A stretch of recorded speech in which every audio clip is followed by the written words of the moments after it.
Hi everybody, my name is Amy Rubin and I am an experienced teacher and mindfulness development coach.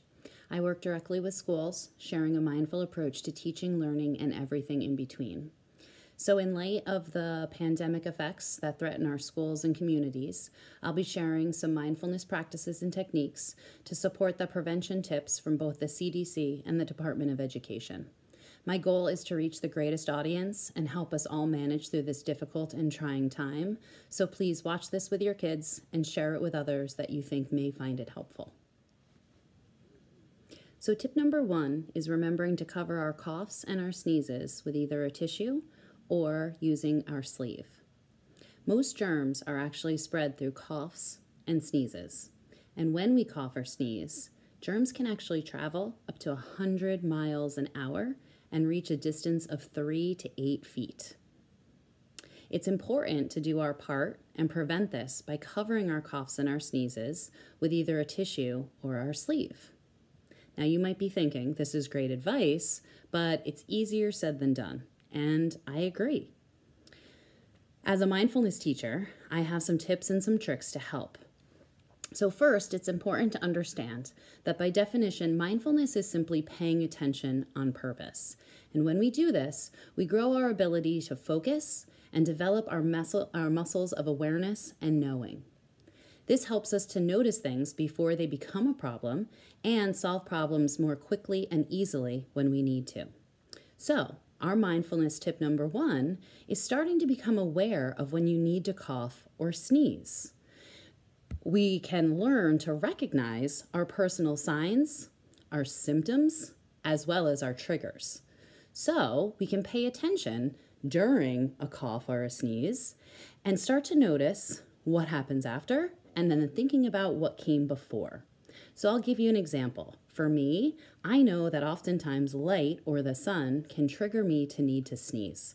So when I go out into the light or when I go outside into the sunshine, I'm kind of prepared for the fact that I might need to sneeze. So therefore, I make sure that as I go outside, that I'm prepared to cough or sneeze into the sleeve of my jacket or my sweatshirt or whatever it is that I'm wearing.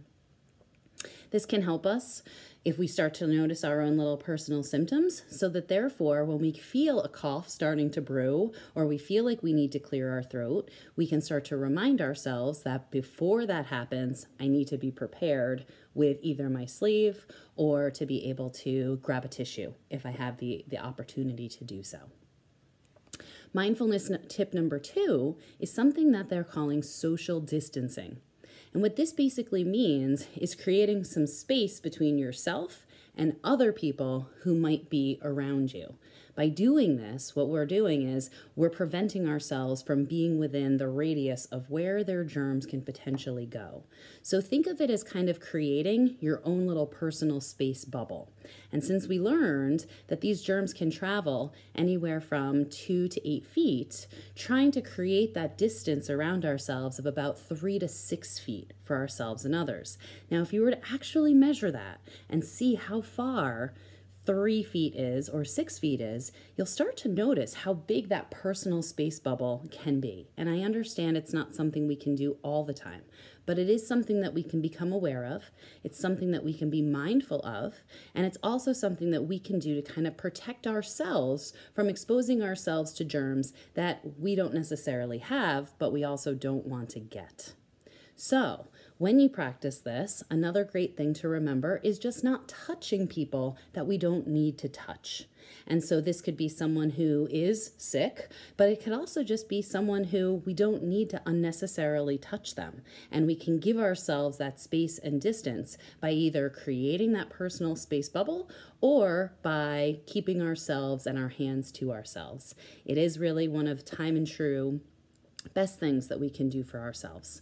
So I hope you found this helpful. I hope that this is something that you find makes it a little easier to practice these techniques. And if you liked this, stay tuned for tomorrow where we'll share tip number 2, all about avoiding touching our face holes. And I also have a number of different resources and lessons that can be shared with families, friends, students, teachers, and people of all ages on my Mindful Self website under resources and videos. Thank you very much, and be well.